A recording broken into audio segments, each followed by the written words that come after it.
tardes. Agradecer en nombre del Ministerio Público de la Acusación su presencia. Entendí como fiscal regional que en este caso habilitaba generar esta instancia de conferencia de prensa, no solo por la entidad del caso que se investigaba, sino fundamentalmente por una cuestión de agenda de reclamo que en forma reiterada hicieran ustedes como periodistas, representando el interés de la sociedad en tener novedades sobre los avances de la investigación.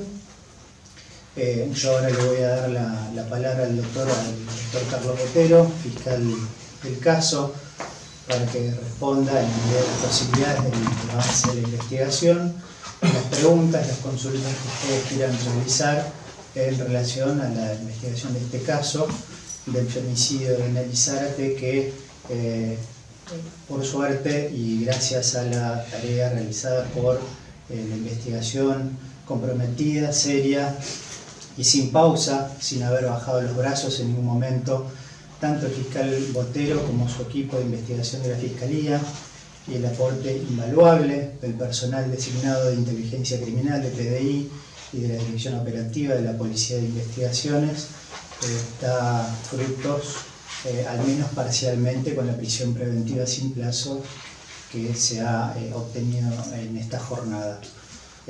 Así que los dejo con el fiscal. Doctor, perdón, no, le hago dos juntas y después ya te pregunto a los colegas. Primero, ¿cuántas veces soñó con esta tarde con una audiencia de medida cautelar que le decreten la prisión preventiva a la acusada de haber matado a Nelly? Y segundo, ¿desde cuánto tiempo hace que sabían que estaban hablando de Peludero y por qué el lunes a la mañana ir a buscarlo? A tu primera pregunta, Nira, vos estuviste cerca durante toda la investigación y sabes cómo se trabajó, cómo hemos insistido de manera constante en cuanto a las diligencias que llevamos adelante. Soñar, muchas veces imaginamos o esperamos este momento, el momento de la detención y por supuesto el dictado de la prisión preventiva luego de que la Fiscalía la solicite. Siempre se trabajó en pos de ese objetivo. Y con respecto a cuándo supimos, ¿cuándo sabían que fue Peludero? Hace aproximadamente un mes atrás pudimos obtener de un informe de laboratorio ya la confirmación. Se hicieron prueba y contraprueba, dos resultados de total contundencia, positivos, y ya confirmado el nombre de esta persona, iniciamos las diligencias tendientes a primero ubicarlo, había que ubicar dónde estaba, se cumplimentaron diligencias a esos fines para poder proceder finalmente a la detención. Llevó algunas semanas. Doctor, usted primero dijo hoy en la audiencia que era indudable, sin dudas, dijo, si no me equivoco, la imputación, digamos, tenía tanta solidez que no había dudas de la autoría material del crimen. Primero, me gustaría que enumere los puntos de por qué considera que es sin duda y además qué lo llevó a Peludero. ¿Qué datos es el que lo lleva a ustedes a citarlo, a prestar testimonio, a tomarle la muestra de sangre? ¿Y cuál podría ser el móvil del hecho? Empiezo por la última. El móvil no lo sabemos en este momento, lo dije durante los 2 años de investigación. No lo sabemos y tal vez no lo sepamos al móvil. Por lo menos desde lo probatorio no lo podemos saber. A Peludero se llega a través de diligencias investigativas. Si ustedes recuerdan, cuando se cumplieron 2 años, hicimos hincapié en el trabajo de calle del grupo de investigadores, que era muy importante, se tornaba muy importante que trabaje en ese sentido. Había que conseguir información y de esa manera pudimos llegar no solo a Peludero, sino a otras personas, sospechosos que se fueron dando. Recuerden que no tenemos ninguna prueba, no tenemos ninguna precisión que nos direccione hacia una u otra persona. Entonces había que trabajar sobre distintas personas que se encontraban en la ciudad, fuera de la ciudad, solicitándole a una cierta cantidad de individuos la extracción de sangre, la mayoría accedió voluntariamente, él es uno, y de esa forma, como con el resto, se mandó a analizar y finalmente se obtuvo el resultado positivo. La otra pregunta que haces es respecto a la contundencia. Claro. Entendemos que es contundente porque se trata de una prueba científica, genética, de laboratorio, que no admite ningún lugar a dudas. Hay una coincidencia absoluta entre el perfil genético obtenido de las muestras consistentes en sangre, como lo mencioné en la audiencia, con la de Cristian Peludero. Doctor, con este resultado y con esta persona y cómo se llegó a esto, ya se descarta la participación de otra persona en el crimen, y después cómo evalúa el trabajo de la Policía de Investigación. Desde un primer momento también sostuvimos que no había otra persona en la escena de acuerdo a la evidencia que se iba obteniendo. Hoy parte de esa evidencia a la cual he hecho referencia, ejemplo, las pisadas, más el perfil genético obtenido, nos indica lo que siempre sostuvimos, que había una sola persona en la escena, por supuesto, además de la víctima, además de Nelly Zárate. Y el trabajo de la Policía de Investigaciones han cumplido las directivas que la Fiscalía le ha impartido, concretamente yo como fiscal del caso, y fundamentalmente quiero rescatar de este grupo de investigadores con los cuales hemos trabajado, 6 personas concretamente, la reserva que han mantenido durante toda esta investigación, y fundamentalmente y concretamente en las últimas semanas, desde que pudimos individualizar a Peludero hasta el momento de poder efectivizar la detención. Usted habló de que hace un mes le dio el resultado positivo. ¿La extracción se hizo también hace un mes o la extracción de sangre ya se hizo? La extracción se hizo hace varios meses. Varios meses. Sí. ¿Cuántos? ¿Se puede decir? En el mes de abril. Bien. En el testimonio, que él dio testimonio también ante ustedes. Peludero, ¿dio testimonio ante ustedes? Peludero, en una oportunidad,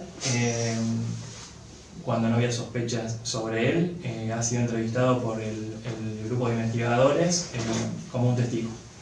Nada más. Carlos, no sé si me puede contestar esta pregunta, pero más allá del trabajo que han realizado en la escena del crimen durante más de 60 días, colectando evidencia, ¿se ha perdido mucha de la evidencia que habían colectado? ¿Perdida en qué sentido? Se hablaba en algún momento de hisopados, de flujos vaginales de la víctima. No, perdido. Si se ha perdido, no se ha podido analizar. No, por eso, perdido no se ha perdido. Sí ha sido todo sometido a análisis de laboratorio. Primero el laboratorio de Salta, como ustedes ya saben, y luego de la ciudad de Rosario. No ha sido analizado. Sí digo perdido en el sentido de que a lo mejor no se obtuvo ADN, lo que no nos permite por ende obtener un perfil genético de una persona. En ese sentido, sí, pero dependemos del resultado de laboratorio. Entonces habló que bueno, la prueba contundente fue que se halló sangre del acusado en la escena del crimen. Esa sangre del acusado, ¿por qué se produce? ¿Él se corta con algo? ¿Por qué hay sangre de él ahí? Cuando la víctima es la que... Bueno, yo describí una escena de mucha violencia física en contra de la víctima, y los espacios dentro de los cuales se desató esa violencia eran muy reducidos, y la escena primaria el lugar primario del hecho es el pasillo de 2,43 metros por 78 de ancho, pasillo conformado por 2 paredes, una de revoque y una de ladrillo vistos.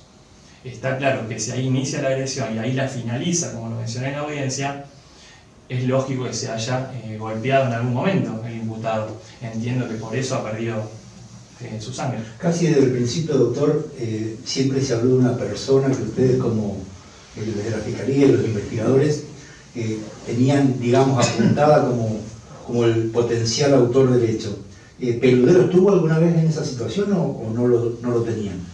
Yo entiendo a lo que te referís, Nilo. En situación en que se encontraba esa persona, no hubo otro sospechoso.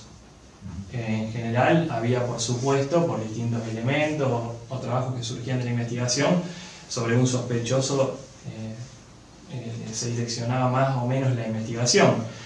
Pero hubo uno que se destacó, que entiendo que es al que te hace referencia. No, la situación de Peluderos no fue similar a ese. Teniendo en cuenta que siempre que le hicimos entrevistas dijo que era un caso muy complejo y de hecho llevó 2 años llegar a este resultado, ¿cuál es un poco la reflexión o el análisis respecto a futuras situaciones para corregir? En cuanto Al trabajo que se hizo, No, lo que falta, lo que se... No, tiene que ver, está vinculado a un tema sobre el cual hemos hecho referencia también en reiteradas oportunidades de recursos. Eso sí es una realidad y el tiempo, teniendo en cuenta los recursos, dado la complejidad a la cual hace referencia, entiendo que no termina siendo mucho.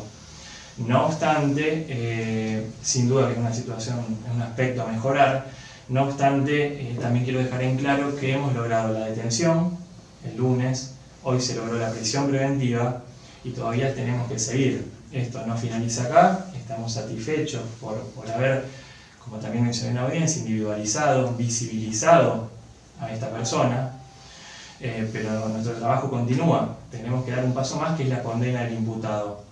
Entonces este es el comienzo de otra etapa en pos de esa condena, que es Sí. lo que falta. Sin pedirle que haga futurismo, supone que no se va a llevar a juicio, que existe la posibilidad del ofrecimiento de un abreviado. No de parte del imputado y la defensa, no, por estas horas no hemos recibido ningún ofrecimiento, no hemos estado en contacto siquiera con ellos, más que en las audiencias.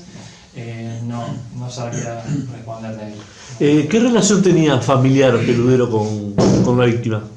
Era un familiar político, era un sobrino político con el cual Nelly y fundamentalmente el resto de la familia de Nelly Zárate no tenía ningún tipo de contacto. ¿Él estaba en la iglesia en la que profesaba Nelly? No tengo conocimiento de eso. Se puede establecer si era habitué, si se conocían, digamos, si se visitaban constantemente, ¿no? No, prácticamente no tenían contacto por lo que sabemos hasta este momento. Carlos, conversando con usted en algunas oportunidades, siempre hizo hincapié en el silencio que se había armado en torno a este tema, con los amigos, con familiares, con compañeros de trabajo, y en algún momento deslizó la posibilidad de que una vez terminada esta investigación se pueda quizás comenzar a pensar en iniciar alguna otra por falso testimonio, por falta de colaboración. No, en ese sentido no está no es nuestra idea. ¿Qué expectativa de pena enfrenta el acusado? En este momento la calificación que hemos atribuido tiene una pena de prisión perpetua. Diego, recién le preguntábamos al doctor Otero, porque conocemos las peripecias por las que han pasado en estos casi 2 años y medio con el tema de la realización de pericias y exámenes y análisis.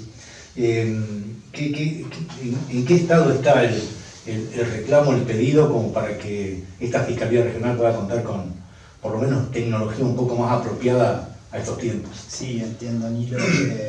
Recuerdo que en la oportunidad de realizar mi informe de gestión, después tuvimos oportunidad justamente de hablar del tema de recursos, y es una de las agendas que tengo que manejar como fiscal regional. Esto es hacerme cargo de la proyección del plan de trabajo, que debe incluir, entiendo yo, en un sistema acusatorio en el que no se obtienen penas, sino es con prueba.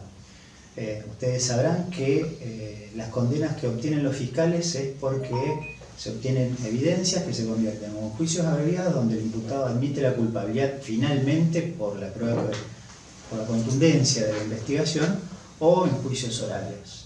En estos días se está desarrollando el 12º juicio oral de la Fiscalía Regional 5.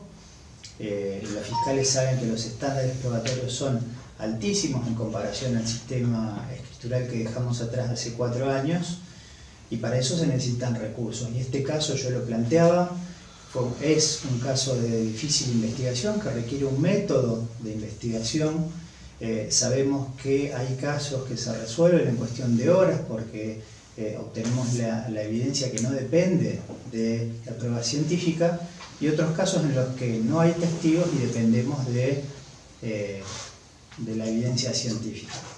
Soy consciente, y los fiscales también lo saben, de que para obtener una pericia de ADN tenemos que ir hasta la ciudad de Rosario hoy en día, lo mismo que para hacer análisis digital forense, y por eso yo estoy luchando para establecer un laboratorio intermedio digital forense para que los recursos se descentralicen y para que la lógica sea abarcar en una estructura institucional de persecución penal estratégica toda una provincia. No existe persecución penal estratégica que concentre la respuesta solamente en 1 o 2 focos de conflictos penales. Esto tiene que ser claro. Obviamente que las prioridades de asignación de recursos están en manos del fiscal general, y además sabemos que como Ministerio Público de la Acusación no contamos con los recursos que quisiéramos tener. Es decir, el pedido de presupuesto del fiscal general fue en su momento cercano a los 120 millones de pesos y la respuesta fueron 60 millones de presupuesto. Me consta, no obstante, la predisposición y el empeño del fiscal general para tratar de responder en la medida de las posibilidades a los recursos con los que se necesitan en las 5 regionales. No es fácil, somos una institución que existe hace 4 años, que tenemos una lógica de actuación, lo digo, sumamente profesional, sumamente responsable, y el resultado que obtuvimos esta tarde da muestra de un criterio de trabajo que asume la responsabilidad de sus funciones sin buscar chivos expiatorios. Lo decía el propio fiscal del caso, no vamos a buscar cualquier persona para responder al clamor social. Nuestro deber es para con la víctima y los damnificados y debemos ser responsables de nuestra función. Si los recursos con los que contamos están a 250 kilómetros, haremos lo posible para que se nos asigne la prioridad que requiere la investigación de un caso tan complejo como el presente y como tantos otros que tenemos.